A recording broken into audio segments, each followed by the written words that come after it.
મોરબીના જેતપરમાં જે પ્રકારે ખેડૂતો હવે પોતાની નવી લડતની શરૂઆત કરી છે, જે પ્રકારે ખેડૂતોને હવે કોઈ રાજકીય મામલામાં નથી લડવું, પરંતુ ખેડૂતોએ પોતે બિન રાજકીય રીતે આખી લડત જે લડવાની છે તેને લઈ હવે આમ આદમી પાર્ટીના નેતા પંકજ રાણસરિયાનું મોટું નિવેદન સામે આવ્યું છે. શું ને સમગ્ર મામલો તેના વિશે વિગતે ચર્ચા કરીએ. નમસ્કાર, હું છું પ્રથમ મોદી, આપ જોઈ રહ્યા છો નિર્ભય ન્યૂઝ. ગુજરાતનો ખેડૂત અત્યારે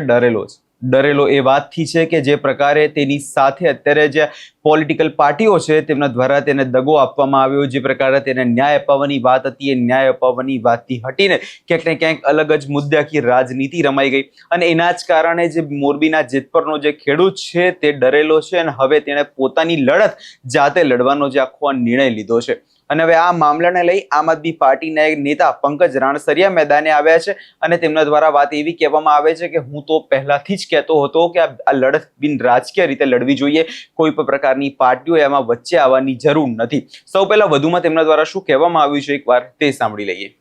જય જવાન જય કિસાન. મિત્રો, છેલ્લા ઘણા સમયથી જેતપર અને એની આસપાસનો વિસ્તારની અંદરથી જે વીજ થાંભલાઓ આ અદાણી કંપનીઓ દ્વારા જે નાખવામાં આવી રહ્યા છે એમના ભાગરૂપે જેતપર ગામના યુવાનો, માતાઓ, બહેનો અને ગ્રામજનો દ્વારા સર્વે લોકો સાથે મળી, આસપાસના ગ્રામજનો બધા સાથે મળી અને જે આંદોલનો ચાલુ હતા એમના ભાગરૂપે આંદોલન ભાગ 2 જેની શરૂઆતના મંડાણો આજ સવારથી જ જેતપર ગામના લોકોએ સર્વે ખેડૂતો,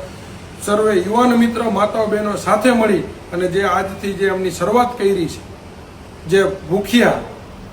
આંદોલન માટે થઈને જે લોકો બેસવાના છે,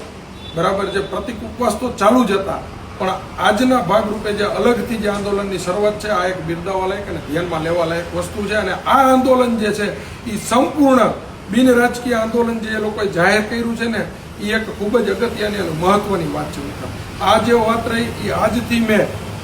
3 મહિના પહેલા અમુક અમારા જે કોંગ્રેસના પણ જે મિત્ર હતા એમની સાથે અને જે ખેડૂત આગેવાનો હતા એમની સાથે બેસીને પણ મેં વાત કરેલી હતી કે ભાઈ, ખેડૂતોના હિત માટેની લડાઈ લડવી હોય, ખેડૂતોના હિત માટેની વાત કરવી હોય તો આની અંદર બિન રાજકીય તમે રાખો. કોઈ પણ ખેડૂતના દીકરાઓ જે ગામની અંદર જે પીડિત પરિવારના જે દીકરાઓ છે એમની હાથમાં સુકાન આપો, એક ગામ દીઠ એક યુવાનને જાગૃત કરો અને 15 થી 20 યુવાનોની કમિટી બનાવો અને જ્યારે પણ જરૂર પડે, જ્યારે પણ આ ડેલિગેશન બનાવવાનું થાય, જ્યારે પણ સરકાર સામે બેસવાનું થાય, જ્યારે પણ કંપની સામે બેસવાનું થાય ત્યારે આ કમિટીને આપણે આગળ કરો, જેથી કરી અને જે આ આંદોલન છે એ સંપૂર્ણ બિન રાજકીય રહે. આ મારો જે વિચાર છે ને આજથી 3 મહિના પહેલાનો હતો અને આજે આ વિચાર જેતપર ગામના લોકોએ અમલમાં મૂકેલો છે. એટલા માટે એક તો આ ધન્યવાદને પાત્ર છે. અને રહી વાત ખાસ એ કે બિન રાજકીય આંદોલન કરવાથી શું ફરક પડે છે મિત્રો, બિન રાજકીય આંદોલન થતું હોય તો પાછળના ભાગમાં ભલે ને કોઈ પણ રાજકીય પાર્ટી છે, કોઈ પણ આગેવાન છે, કોઈ પણ નેતા છે એ કમિટીને સહકાર આપતા હોય, પરંતુ જ્યારે આંદોલનની રૂપરેખા ઘડાતી હોય, જ્યારે સરકારની અંદર મળવાની વાત થતી હોય, જ્યારે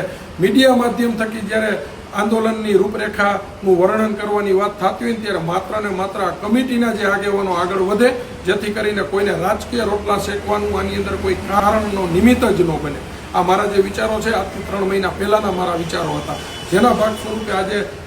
મતલબ કે જે વિચારોને અનુસરીને આજ જેતપર ગામના લોકોએ સ્વૈચ્છિક રીતના આ આંદોલનની શરૂઆત કરેલી છે. તો આ ખૂબ જ સારી વાત કહી શકાય. પણ એક દુઃખની પણ વાત એ છે કે જ્યારે આ સરકારની અંદર અમારા જે આ ખેડૂત મિત્રને જે ભૂખ હડતાલ ઉપર જે ઉતરવું પડ્યું છે પોતાના હકની માગણી માટે થઈને, આ એક નિંદનીય છે, આ એક દયાને પાત્ર છે. અને આ સરકારને હવે જે કહી શકાય ને, આ જે ભાગ 2 સ્વરૂપે આ સરકારને જે જગાડવાના પ્રયાસો જેતપર ગામના યુવાનો, વડીલો, મિત્રો, માતાઓ, બહેનો જે કરી રહી છે, આમાં સરકાર જાગી જજો, નહીતર ફરી પાછું અત્યારે જે આ ગાંધી ચિંધ્યા માર્ગે જે થઈ રહ્યું છે ત્યાં સુધીમાં જે સમજવું હોય એ તમે સમજી જાજો અને સરદારના દીકરાને સરદારના રસ્તે ચલાવવા માટે તમે મજબૂર ન કરતા, નહીતર આ ખેડૂતનો દીકરો છે ને છેલ્લે જરૂરિયાત પડશે તો સરદારના માર્ગે પણ ચાલવા માટે તૈયાર છે. જેથી કરી મિત્ર, આજે પંકજ રાણસરિયા એક રાજકીય પક્ષ સાથે જોડાયેલા હોય એમના કારણે આ આંદોલનની અંદર જવાનો નથી, પણ અમારા